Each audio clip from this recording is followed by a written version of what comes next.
Roh Kudus yang mengajar. Renungan Sesiau.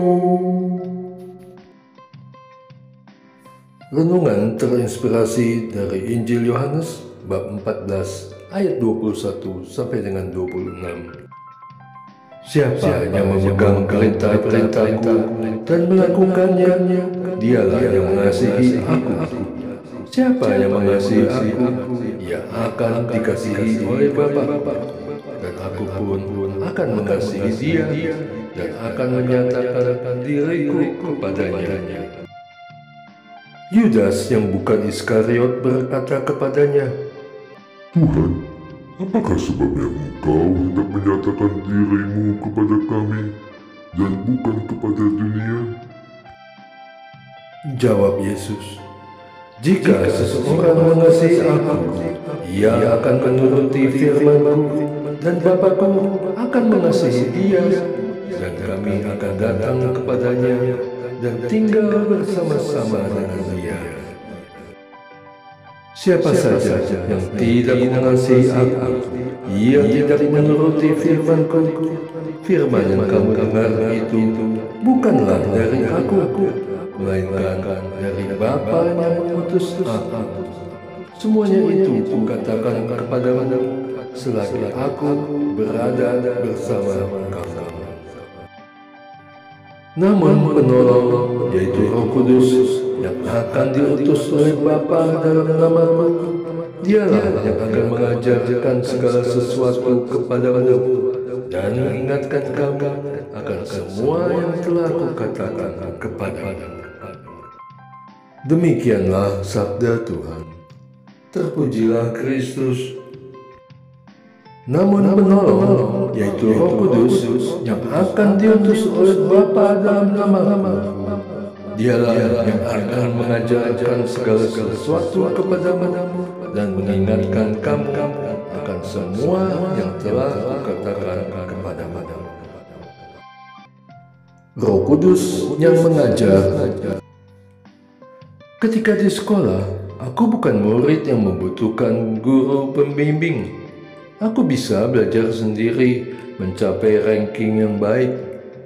Tapi dalam hal kitab suci, aku mulanya mengalami hambatan karena tidak mengerti ada apa di balik perikop-perikop tersebut.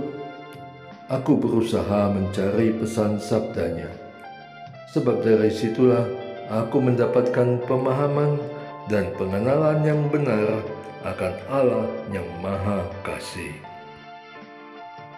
Memang aku mengikuti kursus-kursus kitab suci, tapi dalam beberapa bagian aku mengalami kebingungan karena ada beberapa penafsiran dari sumber yang berbeda.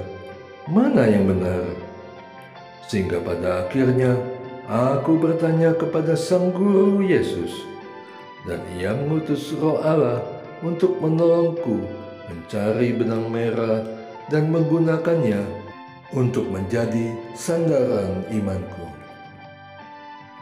Aku bersyukur ada Roh Kudus Allah yang kini menemani aku membaca kitab suci, membuka hati dan pikiranku agar tidak hanya memikirkan yang aku pikir, tapi mencoba untuk mengetahui apa yang Tuhan pikir.